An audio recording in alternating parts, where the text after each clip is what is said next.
My dear, some stories don't come easy. They live in the quiet rooms of the heart, waiting. And this one, after 30 years of marriage, my family abandoned me, but I was hiding a secret fortune. Well, I reckon it waited long enough. Sometimes, life don't break the way we think it ought to. And when the ones you've loved the hardest turn their backs, it can hollow you out like an old tree in winter. But even in that hollowness, sometimes, there's still something buried deep. A secret, a strength, a little quiet power no one ever suspected. If you enjoy stories stitched with sorrow and softness, I'd be mighty grateful if you'd subscribe, leave a comment, and pass it along to someone who needs it. Now let me take you back. They didn't even wait till the funeral was over. One by one, they drifted out of the church hall, avoiding my eyes like I'd grown teeth where my heart should have been. My children. My sisters. Even the neighbors I'd once nursed back to health with chicken soup and sweet tea. 30 years of marriage, and not one of them stayed behind to ask how I was holding up. I stood by the punch bowl, watching the last of them slip into the rain. My wedding band was still warm from the casket, the weight of it like a stone in my palm. And in that moment, soaking wet in black heels, heartbreaking wide open, I knew what they didn't. They thought I was alone now, powerless, left behind. But they didn't know about the safe deposit box tucked in a Charleston bank vault, or the letter sealed in that cedar trunk under my bed, or the way grief, when mixed just right with betrayal, can turn a quiet woman into something mighty fierce. No, my dear. They had no idea what was coming. I was sitting by the bay window last Wednesday, watching the Spanish moths sway like slow dancers in the July heat, when it hit me how quiet my house had become. Not the peaceful kind of quiet you earn after a long day. No, this was the kind that settles in when folks stop calling, when the mail gets thinner, when you start talking to your cat more than your children. Muffin was curled beside me, purring like a little motorboat, and I said out loud, "Well, girl, I guess it's just you and me now." She opened one eye, flicked her tail, and settled back down. Strange how grief changes shape over time. At first, it's all jagged and loud.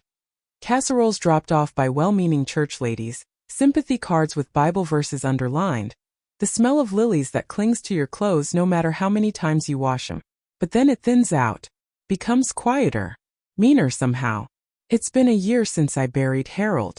30 years of marriage, and when he went, he left behind more questions than answers.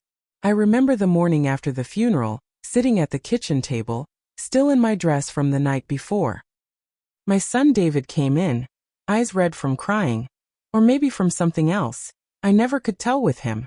He didn't ask how I was, just cleared his throat and said, "So, what's gonna happen with the house?" And just like that, the shift began. Not even 24 hours after laying his father in the ground. And already they were circling, my children, my in-laws, folks I hadn't heard from in years, suddenly curious about the will, about the deed, about what I'd been left with. They didn't know the truth, didn't know that the accounts were bone dry, that Harold had taken out a second mortgage without telling me, that the investments he bragged about were nothing but bad debts and broken promises. But they also didn't know my truth. Didn't know about the summer of 1983, when I worked cleaning the Lawtons estate, and overheard something I wasn't meant to. Didn't know about the hand-stitched ledger I kept hidden behind the spice rack, or the quiet little bank account I opened under my maiden name. Didn't know I'd built something. Slowly, quietly, over decades. They thought I was the fool, the faithful housewife, the leftover. But the thing about being underestimated, my dear, it's a kind of freedom. And this story, my story, well, it don't end the way they thought it would. Charleston's always had a way of holding time different. Like molasses in a jar, sweet, slow, and sticky with memory. The kind of town where history breathes through the brick and magnolia trees know your secrets. I was born Eleanor May Hargrove on a sticky June morning in 1955. Right here in the same clapboard house I live in now. Daddy built it with his own 2 hands, one summer between logging jobs. It creaks in the right places, smells like pine and old books, and holds 1,000 echoes. My mama used to say a house remembers everything. The good, the bad, and the things you never say out loud. I met Harold Whitford at a church potluck when I was 20. He had a crooked grin, sunburned shoulders, and a way of talking that made everything sound like a promise. He wasn't the kind of boy I'd been raised to trust. Fast-talking, city-born, eyes always scanning the horizon, but mercy me, I fell hard. He'd just come back from the Navy, said he was done drifting. Wanted a family. Said I had the kind of laugh that made a man want to build something that lasted. We married under the big oak at my folks' place, barefoot and sweating, fireflies flickering like blessings. I wore my mama's lace veil, and Harold cried when he saw me, real tears, the kind that catch in your throat. The early years were soft.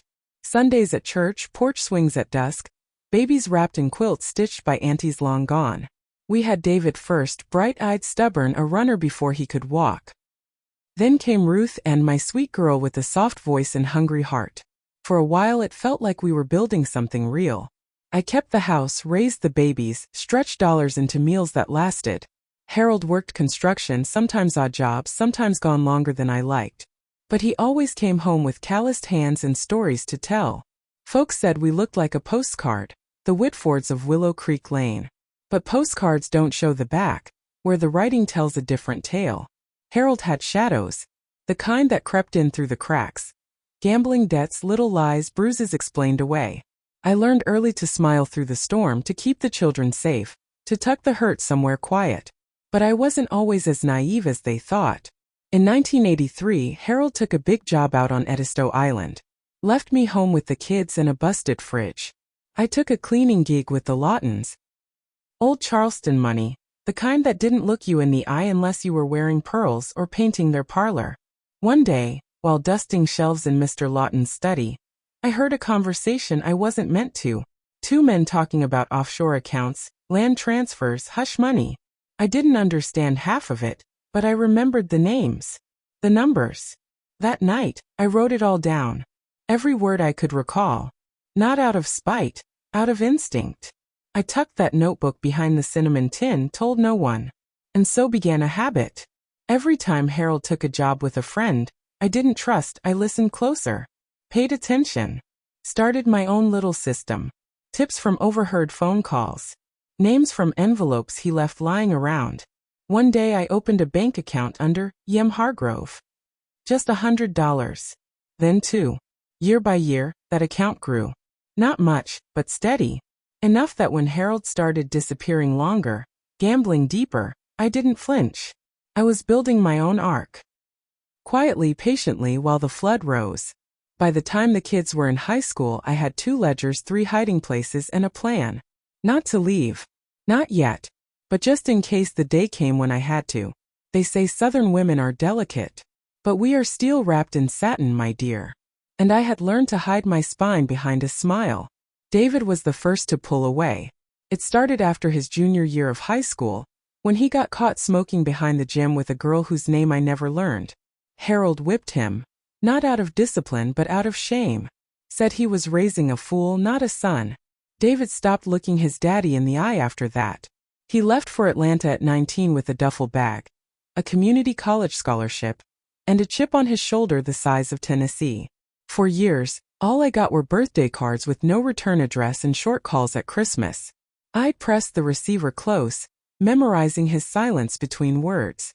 Ruth and stayed closer at first. She was the kind of girl who loved with her whole being, always trying to mend what was broken. She'd hold Harold's hand when he was drunk, mop up his spilled coffee before I could get to it. Sweet thing thought she could patch a man with prayer and patience. But love like that burns out. She married young, a gentle man named Thomas with thick glasses and callous fingers. I remember the day she came to say goodbye, belly round with my first grandbaby, hands trembling.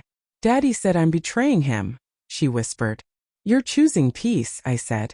That ain't betrayal. She kissed my forehead and walked into her new life. And though she called sometimes, the space between us widened like the river at high tide. Then came the quiet years. Just Harold and me in that creaking house. He grew quieter too, meaner in some seasons, ghost-like in others. Some nights he'd sit on the porch staring out at nothing, whispering names I didn't know. He died on a Tuesday. Stroke, they said. Fast and sudden. I was at the grocery store buying cat litter. Came home to find him slumped over the table, a cold cup of coffee beside him. Just like that, 30 years and no goodbye. Called the kids. Ruth and sobbed, said she couldn't get off work. David came but only stayed an hour, long enough to ask what was left. I said. Just me, baby. He didn't look me in the eye. After the service, folks stopped coming. I sat in that house and let the silence settle around me like dust. But in the stillness I remembered. I wasn't helpless. I wasn't poor. I still had my ledgers, my bank account, my documents. I'd done more than survive Harold Whitford. I'd outlived him with a plan. And maybe, just maybe, it was time to use it. The first knock came on a Monday morning, just after the dew had burned off the roses. I was still in my robe, sipping tea by the front window, muffin curled on my lap, when I saw the silhouette. Tall, impatient, shifting from one foot to the other like the porch was on fire. David. I hadn't seen him in 6 months. He looked older than I remembered. Lines around his mouth deeper, shoulders tenser, his once thick hair now thinned and swept back like he was trying to look respectable. He wore a suit, ill-fitting, too hot for July, and carried a manila folder under one arm. David, I said, surprised but not unpleasantly. You hungry? Can I come in? He asked, skipping right past my question. I stepped aside. Of course. He moved through the house like it offended him, brushing past the antique mirror, avoiding the photograph shelf like it might catch fire. We settled at the kitchen table, same spot where his daddy used to take his coffee, same spot where David once carved his initials into the wood with a pocket knife I'd long ago hidden. He slid the folder onto the table. Mama, we need to talk about the house. There it was. No hello. No how've you been? Just straight to business. I folded my hands. Go on then. He opened the folder, legal documents typed and stamped. Dad didn't leave a will. But under South Carolina's intestate law, the estate is split between the spouse and the children. That means Ruth and I are entitled to a share. Share of what? I asked, calm as a pond. He looked up, blinked. The house. Whatever's in his accounts. Anything with his name on it. I smiled just a little. There's nothing in the accounts, baby. And the house is in my name. Has been since 1992. His mouth opened, then closed. That can't be right. It's the truth. He sat back hard in the chair. So what, we get nothing? I leaned forward. David, when's the last time you called just to ask how I'm doing? Or came by without a folder in your hand? I'm just trying to be responsible. He snapped. You think I want to be here asking this? No, I don't, I said, voice low. I think you want to wash your hands of the past and make sure there's nothing left for you to feel guilty about. He stood. If you won't be reasonable. David, I said, standing too. I have always been reasonable. I gave your father 3 decades of loyalty. I raised you with nothing but grit and grace. And when the time came to protect myself, I did it quiet-like. So don't come into my house talking to me like I owe you something. He stared at me. For a moment I saw a flicker of the boy he used to be. Scared, confused, angry because he didn't know what else to be. I'll talk to Ruth Ann, he said finally. We'll see what the lawyers say. And with that he left. Didn't even close the screen door. I stood there for a long while, hand on the chair back, heart steady. He didn't know what I had. Didn't know about the lawyer I'd seen 3 months before Harold passed. Didn't know I'd taken my ledgers and opened a trust, one with specific instructions, names, and terms. I hadn't built a secret fortune just to die with it. No, my dear. I had plans. Not for revenge, I was too old for that. But for clarity. For control. For a kind of justice only a quiet woman can understand. 2 days after David's visit, Ruth Ann called. Her voice was tight, formal, the kind of tone she used when she didn't want to cry.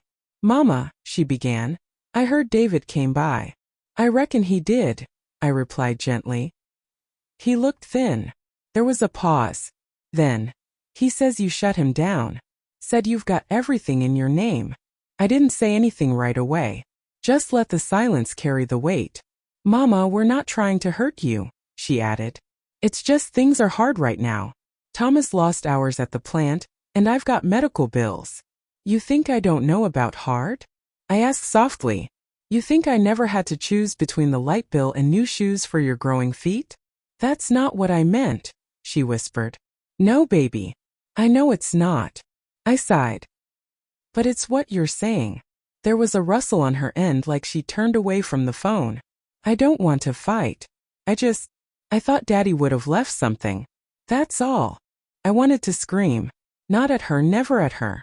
But at the way Harold's mess still lived in their bones. At how much they still believed he'd been more than he was.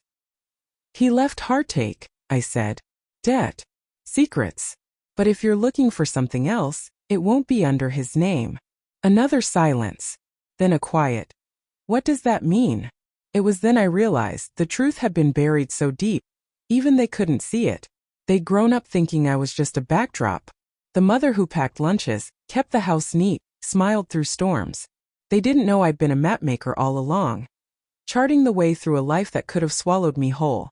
Ruth and, I said, choosing my words like stepping stones across water. There are things I've done that you don't know about. Choices I made to protect what little I had. Like what? I can't tell you yet, I said.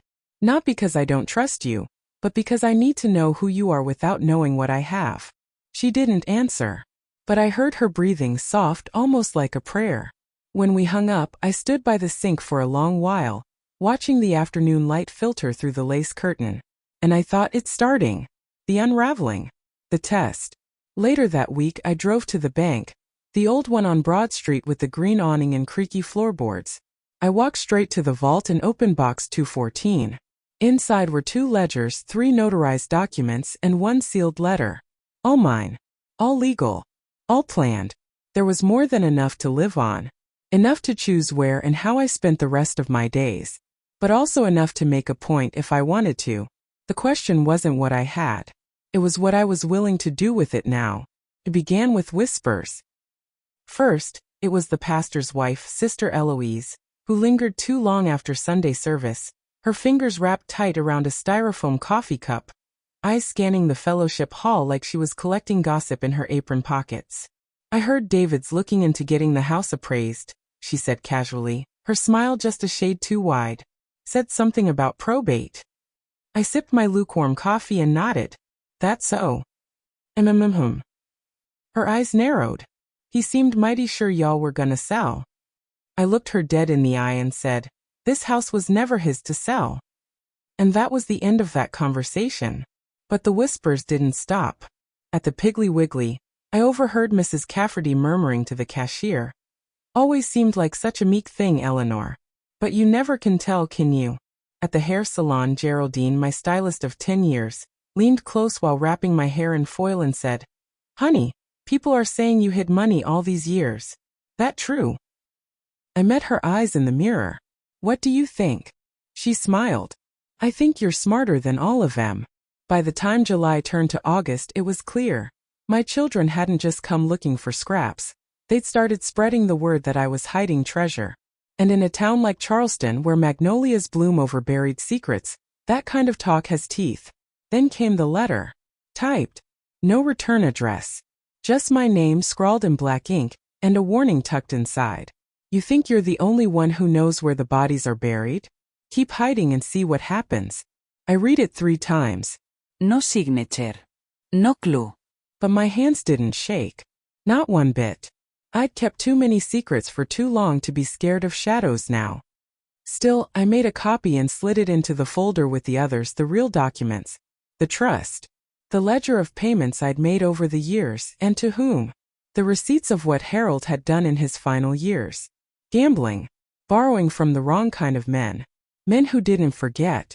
That night I made myself a cup of mint tea, lit the citronella candle on the porch, and sat out under the stars thinking. My fortune wasn't just about money. It was about information. And control. And now both were slipping through cracks I hadn't foreseen. The children were stirring trouble not out of malice, but out of desperation, same as their father. But desperation has a scent, and others had begun to pick it up. I needed to act. Not with rage. Not with revenge. But with strategy. The same way I'd survived 30 years of Harold. The same way I'd built everything they now tried to steal. 3 days later, I called a name I hadn't spoken aloud in 27 years. Is Miss Carlotta Ashby in? I asked the receptionist, trying not to let my voice tremble. There was a pause, then the smooth click of a line transfer. Eleanor May Hargrove, said a rich, familiar voice warm as sweet cream. Mercy me. I thought you'd finally left town or died trying. Still here, I said, managing a half laugh. And in need of your particular gifts. Carlotta wasn't just any lawyer. She was a storm in silk heels, the kind of woman who could make the truth sit up and beg. We'd met in the mid-'80s when I'd helped clean her late aunt's estate. A grand, crumbling queen and home full of silver secrets. Carlotta had caught me looking through a ledger and instead of firing me, handed me a pen and said, "If you're gonna read my notes, at least organize them." We became, not friends but something sturdier. Sisters of silence. Women who saw too much and said too little. I met her that Friday at her private office downtown. An old brick building with ivy curling like script across the walls. She looked the same as I remembered. Tall, almond-skinned, hair in a salt and pepper braid down her back, eyes sharper than the letter opener she used to toy with during hard conversations. I handed her the manila folder. She read in silence. 30 years of planning spread across her polished mahogany desk. When she finished, she looked up. "Eleanor, this is brilliant." "I didn't want brilliance," I said. "I wanted protection. And you have it. That trust is airtight. No one can touch it. Not without invoking a fight they can't afford." "What about the threats? The letter?" She leaned back, steepling her fingers. "You're a woman with power finally visible. That scares people. Especially those who never bothered to see you before." I nodded slowly. "Then maybe it's time they saw." She arched a brow. "You want to go public?" I paused. "No. I want them to wonder. I want David and Ruth and to sit across from each other at night and ask, what else don't we know? I want every whisper to make them second-guess how they treated me." Carlotta grinned, slow and wide. "Now that's the Eleanor I remember." As I left her office, the humidity kissed my cheeks like a warning, and I knew the reckoning was coming. But it wouldn't arrive in shouts or slammed doors. No, my dear. It would come in silence. In shifts they couldn't see. In the slow, graceful turning of a woman they'd mistaken for small. The storm hit just past midnight.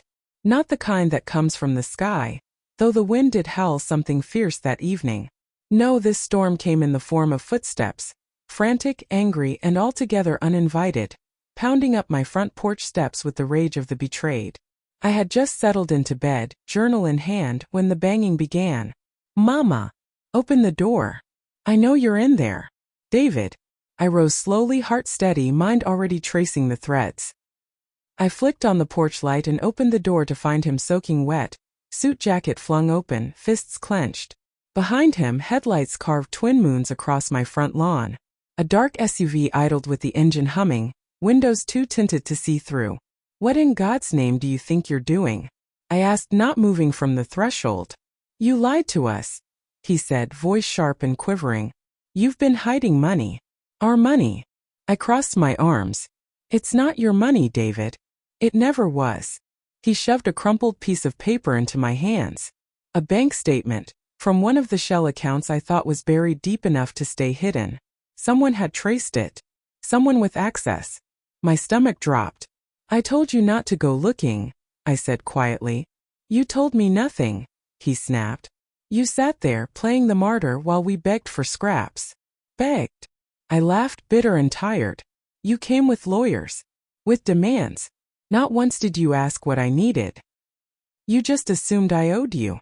Because you do. Dad." "Don't," I warned, stepping closer. "Don't you dare hide behind him. Your father would have burned this house to the ground before letting me hold anything of my own. And I did hold it, in secret because I had no choice." His voice dropped. "So you admit it. You've been hiding money. All these years." "I've been surviving," I said. "And planning. Because I knew this day would come. The day you'd come not to grieve, not to reconnect, but to collect." He looked past me, eyes scanning the living room like a thief casing the place. "We can take it to court. Ruth Ann's already on board. You'll lose everything." I took a long breath. "You remember that old cedar chest in your room? The one with the broken hinge?" He blinked. "Yeah." "Check it," I said. "Go on. Right now." He hesitated, then pushed past me. I followed him down the hallway, heart heavy but resolute. He opened the chest. Inside, wrapped in linen, was a smaller box. He opened that too. Documents. All legal. The trust. The deed to the house.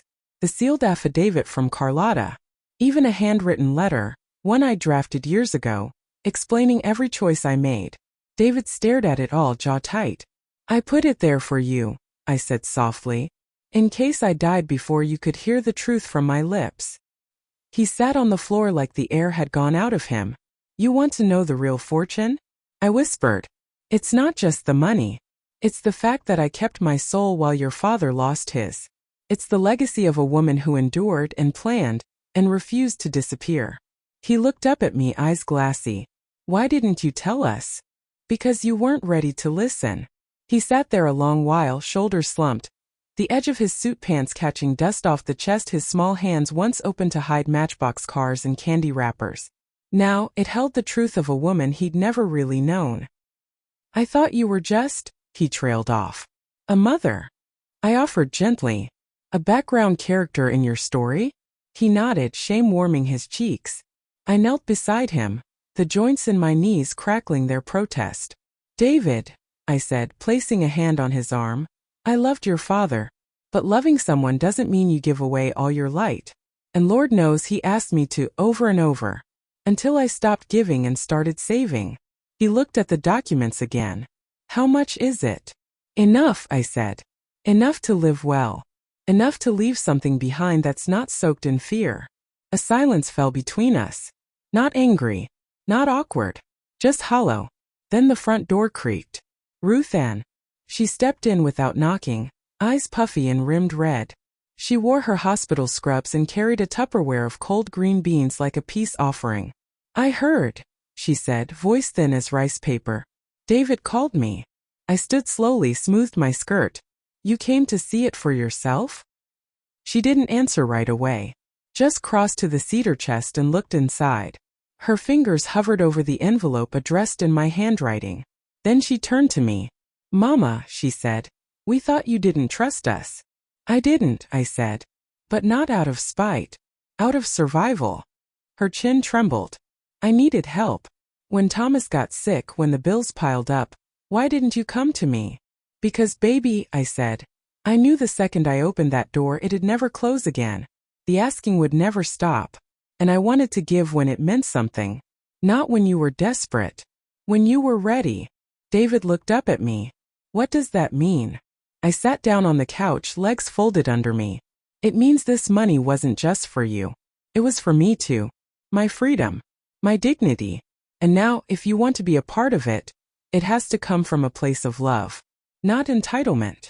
Ruth Ann set the green beans on the table and knelt beside her brother. We've been fools, she whispered. I smiled softly. Mercy me, children. You ain't fools. You just forgot who raised you. David's eyes filled. What now? I stood and crossed to the fireplace. Took down a small leather-bound journal. I held it out. This, I said, is the map. My story. Every ledger, every choice, every reason. Read it. Then come back. Not as heirs, but as my children. They didn't speak. Just nodded, as solemn as the day they learned to tie their shoes. Outside, the rain had started again, soft and steady. Inside, a different kind of storm had passed. The house felt different the next morning. Not quieter. It had always been quiet since Harold passed, but stiller. Like the walls themselves were holding their breath. I moved through each room with my coffee, brushing my fingers along the furniture, straightening picture frames, listening to the echoes of last night settle into memory. Ruth Ann and David had left without saying much, the journal tucked between them like a fragile peace offering. I watched from the porch as their taillights disappeared down the lane, and for the first time in a long while I didn't feel small. I felt rooted. But peace, as I've come to learn, has a price. By mid-afternoon, the phone started ringing. First it was Carolyn from the book club. Just calling to check on you, sugar. Heard your children were back in town. Everything all right. Then a voicemail from someone I hadn't spoken to since Harold's wake. Eleanor. I was wondering if you had a moment to discuss some property ideas. Mutual investments, maybe. And then a knock, not family but a man I didn't recognize. Clean-cut, with a briefcase and a polished smile. Mrs. Whitford? I'm with Southern Cross Holdings. We've heard your home may be transitioning ownership soon, and would be very interested in offering you a significant sum before it goes to market. I stared at him like he'd spoken in tongues. Son, I said, this house ain't transitioning nowhere. Now kindly take your briefcase and your bad manners off my porch. He blinked, clearly not used to being dismissed, then gave a tight nod and walked back to his SUV, tires spitting gravel like insults. That night I locked the front door twice and sat on the edge of my bed, the weight of the day heavy on my chest. This was what came after the truth. Not peace, not applause, but consequence. The town had gotten wind of something, even if they didn't know what exactly. My name, once spoken with benign politeness, was now passed around in lower voices. Did you hear? Can you believe? She always seemed so quiet. But that's the thing about quiet women. We know how to listen. We know how to wait. And when we move, we do it with purpose. 3 days later, Ruthin returned. She didn't call. Just showed up around dusk with a casserole in her arms and a softness I hadn't seen in her eyes since she was a girl braiding clover crowns in the backyard. I read the whole thing, she said, setting the dish on the counter. Twice. I nodded. Did it make you angry? She smiled faintly. At first. Then sad. Then proud. We sat at the kitchen table just like we used to. The same knot in the wood between us. The same hum of cicadas just beyond the screen door. For a while we said nothing. Then she reached into her purse and pulled out the journal. I didn't tell David I was coming, she said. I needed to come alone. Why? Because I think I need to start over. With you. My throat went tight. She looked down at her hands. I grew up thinking you were just there. Like the wallpaper. Reliable, quiet. But reading that, seeing what you carried, I don't know how I missed it. I covered her hand with mine. You were a child. You weren't supposed to see the cracks. I see them now. And I want to understand. I want to help. It was then I realized. This was the consequence I'd feared the most. Not rejection, not greed, but being truly seen. All of me. The hard edges. The quiet rage. The strength I'd stitched together when no one was watching. And yet here she was. Choosing me. We ate the casserole by candlelight, laughing about old neighbors and gossiping over spoonfuls of sweet tea ice cream. And for a moment it felt like the years hadn't hardened anything. But healing like money comes in trickles. Not all at once. 2 nights later David returned. This time he brought his daughter Elise. She was 13 now, taller than I remembered, all limbs and quiet stares. She hugged me tighter than I expected. I didn't know you used to keep ledgers, she said, slipping into the living room with a small smile. Daddy said you were like a spy. I chuckled. Well, I reckon I was. But only for good. David stood awkwardly by the door watching her, then me. I came to apologize, he said. I waited. I let pride get the better of me.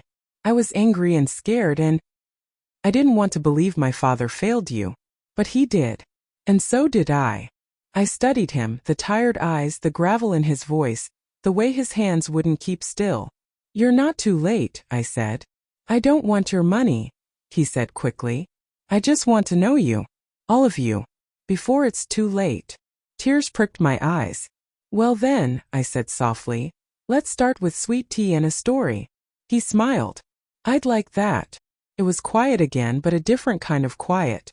The kind that comes after a storm, when the trees are still dripping, and the world feels rinsed. Not empty. Not afraid. Just clean.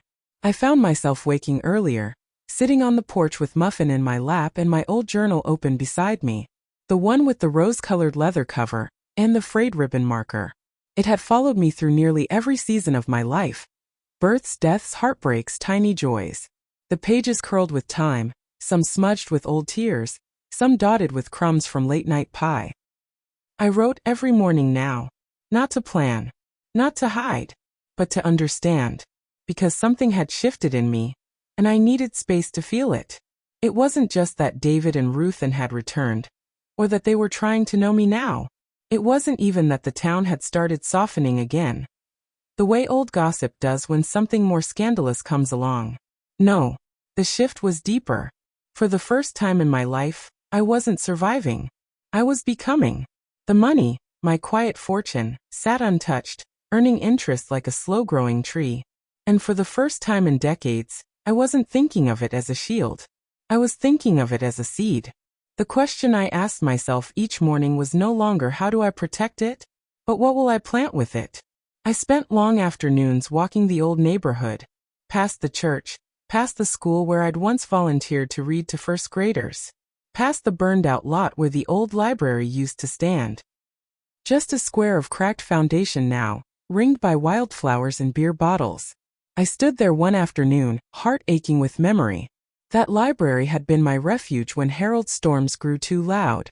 I used to bring Ruth in there after school, sit with her in the children's section while she colored, and I read books about women who built kingdoms with nothing but their hands. And now it was gone. That night, I opened a new page in my ledger and wrote one line. Rebuild the library. Just like that, the old fire returned. Not the fire of defense, but of creation. And my dear mercy me, did it feel good to burn for something new. I didn't tell anyone at first. Not David. Not Ruth Ann. Not even Carlotta, though I knew I'd need her before long. I held the idea close like a tiny ember cupped in two hands, something fragile, precious, not quite ready for the wind. But the thought of rebuilding the library took root in me. Every morning, I walked past that empty lot and imagined what could rise in its place. A small brick building, red like the roses in my garden. Big bay windows. A children's corner with bean bags and sunlight. Maybe even a room with rocking chairs for the older folks, so no one ever had to feel left behind. One afternoon, I took my notebook out to the porch and began sketching. Nothing fancy, just lines and ideas. A reading room. A garden in the back. A small mural wall for local kids to paint their dreams. It was the first time in years I'd created something without fear behind it. I started making calls. Quiet ones. To the city records office. To an old friend who once worked in historical preservation. To the pastor, to see if the church would support a fundraiser. Just for show.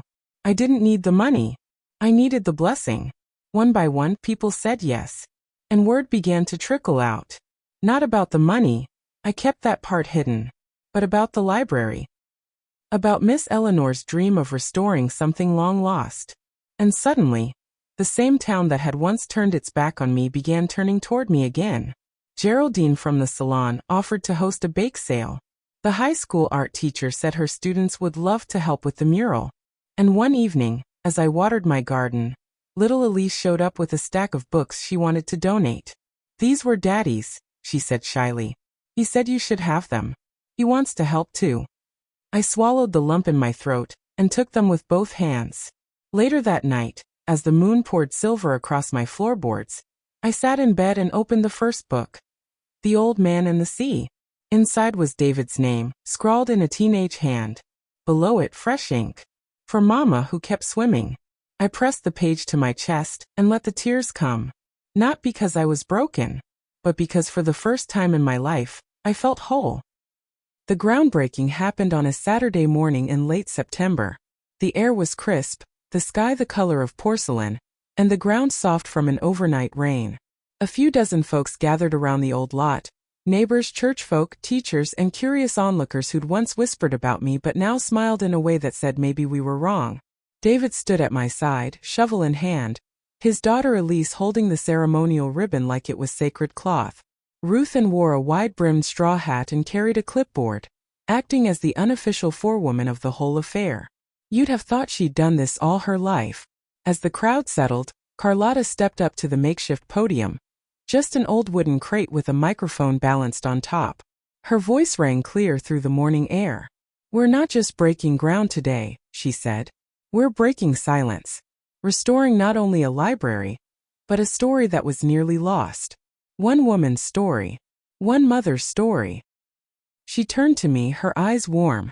Eleanor May Whitford, she continued, taught us that power doesn't always shout. Sometimes it waits, it plans, and it loves fiercely from the shadows. Today we bring that love into the light. Applause rippled through the crowd. I blinked fast to keep from crying. David leaned in. You okay? I nodded. More than okay. When it came time, I stepped forward and took the shovel. My hands, weathered by years of tending roses and folding laundry, gripped the handle like it was a baton in a race I'd been running alone. I dug the first clump of soil. Then David. Then Ruth Ann. Then Elise, giggling as the dirt scattered her shoes. By the time the last shovel turned, I could feel it. The weight I'd carried for decades shifting. Not vanishing. Just lightening. That afternoon, folks stayed long after the ribbon had been cut. We served lemonade and peach cobbler under the oaks. Children ran wild with sidewalk chalk, already sketching out what they wanted to read first when the doors opened. Someone played an old gospel record through portable speakers, and I laughed harder than I had in years when Muffin, now fat and spoiled, jumped into a folding chair like she owned the place. Later, as the crowd thinned and the sky turned soft with twilight, I sat on the edge of the lot and looked at what we'd begun. It wasn't just a library. It was a promise. A reckoning with the past, yes, but also a return to something gentle and fierce and wholly mine. And mercy me, that felt mighty fine. 2 weeks later, the foundation was poured. Concrete trucks rumbled down Willow Creek Lane at dawn, and the sound echoed like a hymn, rough, loud, full of purpose. I sat on the porch in my shawl, cradling a mug of chicory coffee, watching the men work with a strange tenderness blooming in my chest. The ground that once held only ghosts now held promise. That evening, Ruth Ann came by with architectural sketches. She spread them out on my dining table, her eyes bright with excitement. "This corner here," she said, pointing. "We thought we could turn it into a little memory room. Photos, old journals, oral histories. A place where folks can leave behind what they've lived through." I looked at her, heart catching. "And what about the rest of it?" She smiled. "Children's story hour every Saturday. A tiny garden in the back for growing herbs and wildflowers. Maybe even a writing circle." "You planning to run the place?" She blushed. "If you'll let me." I reached across and took her hand. "You were always meant to build things, baby. I'm just glad you're building this." A few nights later, David dropped by after sunset. He brought with him a folder of grant applications, all filled out, all organized with post-it notes and deadlines. "You trying to impress me?" I teased. He laughed, scratching the back of his neck. "Maybe. I figure I owe you a little heavy lifting after all the years you carried the weight." He hesitated, then added, "I've been talking to a counselor." I looked up sharply. "You have?" "Yeah.